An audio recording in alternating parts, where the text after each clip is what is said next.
নমস্কাৰ গোৱালপাৰা কামৰূপ কৈৱৰ্ত পাৰ সমাজৰ আজি শিমলতলা ডাক্তৰ পাৰাত আমি কোনেও ক'ব নোৱাৰে তেওঁলোক নহয় বা পাৰ তেওঁলোক সমাজ হয় যেতিয়া আলোচনাত আহিছে বিষয়ববীয়া যদি সমস্ত আমি অনুষ্ঠানটো লগতে সক্ৰিয় হৈ থাকিব পাৰোঁ অভ্যৰ্থনা যদি কমিটিৰ চিন্তা কৰিব পাৰোঁ বিষয়ববীয়া সমস্ত ইয়াতে অনুষ্ঠিত এই হৈছে। বিষয়ে আমি কিছু চিন্তা চৰ্চা কৰিব পাৰোঁ। অনাগত আমাৰ কথাটো হ'ল কোনোবাই 29-30 ৰিয়েলিটি মাৰ্চ হৈ হওক ক'বলগীয়া একো নাই আৰু যদি তাত অলপ গোৱালপাৰা গণ্ডগোল আছে কামৰূপ সেইবিলাক কৈৱৰ্ত পাৰ সমাজ সমিতিখন গতিকে খুব অনুষ্ঠিত দীঘলীয়া হ'ব। নকৰোঁ তাৰে দীঘলীয়া হ'লে বিষয়ত আচলতে পৰ্যালোচনা হৈ আছে।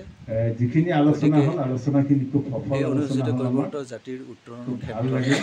অন্তত ইমান ধুনীয়াকৈ আমি এখন সভা এই সভাখনৰ মোটামুটি প্ৰায় জৰিয়তে 2.5 ঘণ্টা প্ৰায় 3 ঘণ্টা সময় আমি গোৱালপাৰা ধৈৰ্য কামৰূপ সহকাৰে সভা কৈৱৰ্ত পাতিলোঁ পাৰ সমাজৰ কথাবিলাক লগতে আলোচনা কৰিলোঁ যিখিনি আমাৰ অসমৰ বাকী থাকিল